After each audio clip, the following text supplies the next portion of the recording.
আমরা যে জানতে পেরেছি 2.5-3 বছরের রিলেশনশিপ, 2.5-3 বছর আগে পরিচয় হয়েছে, কি অ্যাফেয়ার্সটা ডেভেলপ করেছে পরবর্তীকালে। সম্পর্কের এই জটিল আবর্তেরই শিকার হৃদয়পুরের শুভায়ন পাড়ার বাসিন্দা ভ্রমণ সংস্থার ম্যানেজার অনুপম সিংহ। তেমনই অনুমান তদন্তকারীদের। এক তরুণীর সঙ্গে দুই যুবকের সম্পর্কে টানাপোড়েনের জেরেই খুন। প্রাথমিক তদন্তে এমনটাই অনুমান বারাসাত থানার পুলিশ আধিকারিকের।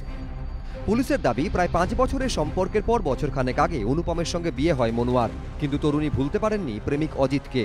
স্বামী কাজে বেরিয়ে গেলেই ঘন্টার পর ঘন্টা ফোনে কথা হতো দুজনের। বিভিন্ন কথাবার্তায় বেরিয়ে আসতো তার অসুখী জীবনের কথা, কিন্তু এ কথা কখনোই বোঝা যায়নি যে সে এত ভয়ানক, এত মর্মান্তিক পরিণতি হতে পারে। তাহলে কি কিছু বুঝতে পেরেছিলেন অনুপম? প্রতিবাদে গর্জে উঠেছিলেন? তাই কি তাকে সরিয়ে দিলেন স্ত্রী? তেমনই অনুমান পুলিশের।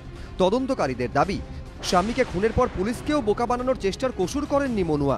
অনুপমকে খুনের পর তার মোবাইল ফোন ট্র্যাক হতে পারে অনুমান করে কথা বলা কমিয়ে দেন অজিতের সঙ্গে।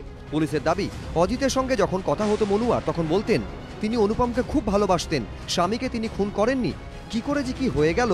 কিন্তু পুলিশের দাবি, মঙ্গলবার বারাসত থানায় এনে দুজনকে জিজ্ঞাসাবাদ করতেই বেরিয়ে পড়ে সত্যিটা।